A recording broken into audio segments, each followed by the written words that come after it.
Good morning. A very warm welcome to the students of different Kendra Vidyalayas of Dehradun region. I am Rachni Joshi from Kendra Vidyalaya number 1 Roorkee. And dear students of class 12, before we begin today's English class, I would like you all to reflect.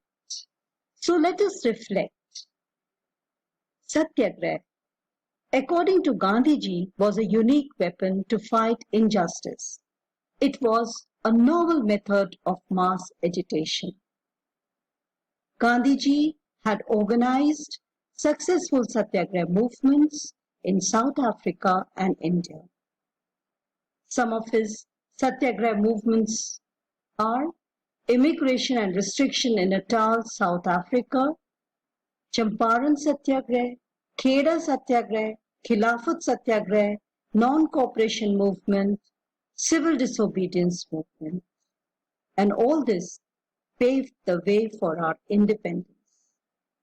Gandhiji envisioned Satyagraha as not only a tactic to be used in acute political struggle, but as a universal solvent for injustice and harm. So today, students, we are going to take up a lesson from Flamingo, chapter 5, Indigo by Louis Fisher. Before we take up the lesson, let us have a brief information background about the author. Louis Fisher was an American journalist born in Philadelphia, United States. He visited India to understand the unveiling of passive resistance and mass mobilization as a means to struggle for freedom. From experiences imbibed, he went to explain Gandhian philosophy to the West. His famous works include The God That Failed, Life of Mahatma Gandhi, The Life of Lenin, which won the 1965 National Book Award in History and Biography. The Life of Mahatma Gandhi. In this book, he has written how Mahatma Gandhi became a legend in his lifetime, a tireless fighter for human rights and for Indian independence. His strategy of satyagraha or passive resistance earned him the admiration of millions. Not only in our country, but also all over the world. Louis Fisher's biography, The Life of Mahatma Gandhi, is a definitive account of Gandhiji's life, and it tells the astonishing story of one man who changed the world forever. So, coming to this lesson, let us have a brief background of the lesson, Indigo. Louis Fisher, in this lesson, interviewed Mahatma Gandhi in his Sevagram ashram just before his detention for launching Quit India movement against the British in 1942. During these interactions, Gandhiji told Fisher about the Indigo movement, his first foray in mass mobilization. Indigo is one of the many episodes of Gandhiji's long political struggle in order to safeguard sharecroppers from the atrocities of the landlords, the British landlords. So this is a brief background of the lesson. Coming to the lesson begins with an emaciated visitor who comes to meet Gandhiji. It was in December 1916 the Indian National Congress was holding its annual session in Lucknow. Scores of delegates from across the country were present at the venue. The presence of several overseas visitors gave a touch of novelty to this meeting of Indian opposed to foreign rule. So, deliberations were going on in this convention of the Indian National Congress. A man looking pale and drawn, he came up to Gandhiji and urged him to visit his home place, Champaran, a place in northern Bihar, to understand the woes, plights of farmers and address to their problems. You can see in the picture a struggling Rajkumar Shukla approaches Gandhiji to discuss the woes, the problems of Champaran farmers. Rajkumar Shukla, a peasant. The man who approached Gandhiji was Rajkumar Shukla, who had been a sharecropper by tradition, not by choice. He was illiterate, therefore voiceless. But the voice to rebel burned bright in Shukla. For once he was determined to stand up to his tormentors. And with this thing in mind, he had come to Gandhiji. Probably someone suggested him to approach Gandhiji, and the poor Rajkumar Shukla made up his mind to approach the perceived Masiha. That explains the reason for his presence at the Congress convention in Lucknow, making him a catalyst to an historic event. Later on, the Indian Postal Department, to honor this peasant, released a stamp. Tenacity to take Gandhiji. Gandhiji's altruism, character and charm seemed to have cast a spell on Rajkumar Shukla, and he followed the leader from Lucknow to Kanpur and many other places of India, and finally the Sabarmati ashram near Ahmedabad. Gandhiji's political commitments made it difficult to rush to Champaran immediately. He had many other engagements, prior engagements. However, Shukla continued to beseech him and urged Gandhiji to fix a date to visit Champaran.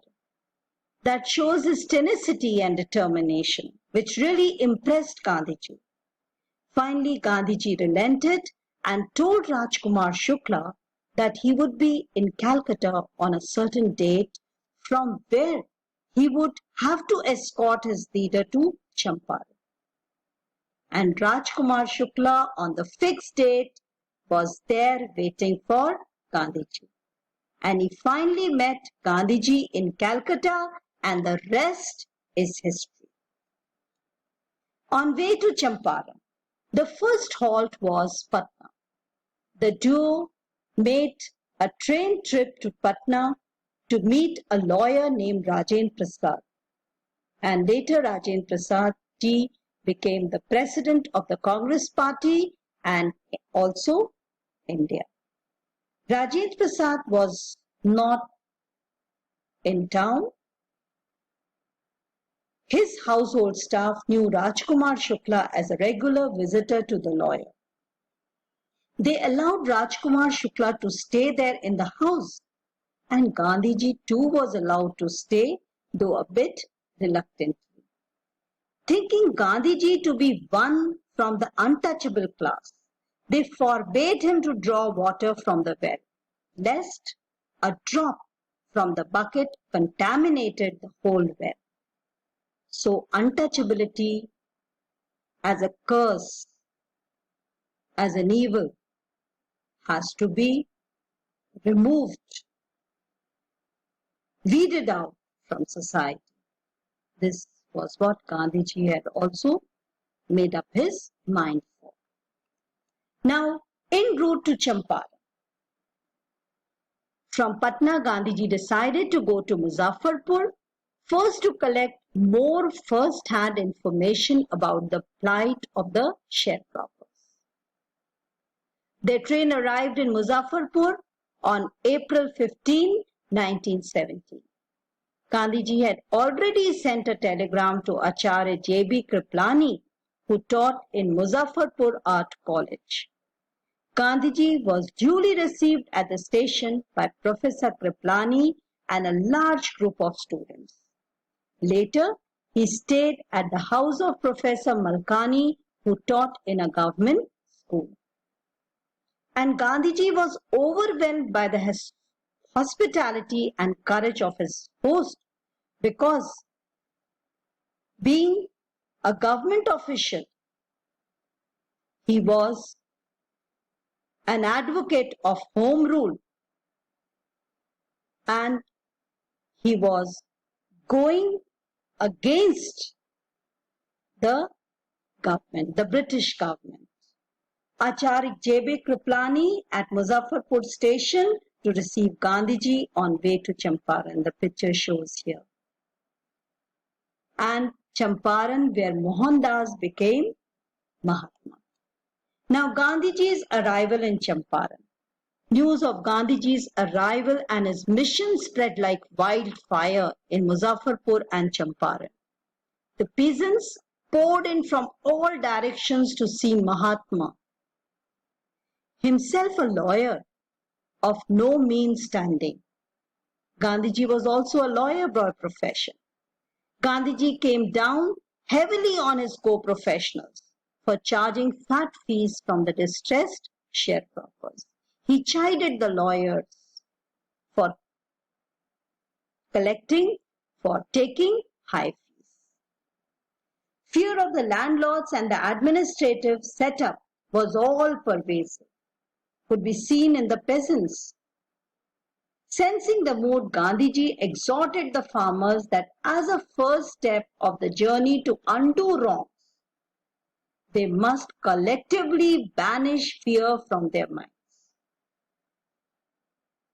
He told the peasants that they should be free from fear and they should fight their own case instead of depending on the law of courts, because their cause was right.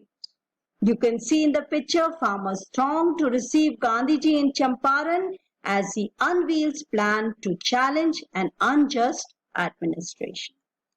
Now the land arrangement in and farmers' woes in Champaran. A handful of English landlords had managed to usurp the vast arable land of Champaran, and the peasants toiled in the sprawling farms of the British landlords. They were exploited. Indigo was the crash crop of Champaran, and poor farmers had to grow indigo in 15% of the land leased to them. The entire harvest of indigo had to be given up to the British landlords. The decades-old contract perpetuated exploitation and resultant poverty. So, this was the condition of the peasants of Champaran. Indigo farming came to an end because of the recent development as synthetic substitutes indigo from Germany entered the market, and which was cheaper and more in demand. But the British landlord tried to gain out of this situation. The land was not freed, as the British owners, they sought money for parting with the ownership rights. And here the Indian peasants felt that they were cheated by the British landlords. And with great hope, they had approached through Rajkumar Shukla, Mahatma Gandhi for redressal of their problems. we'll stop here and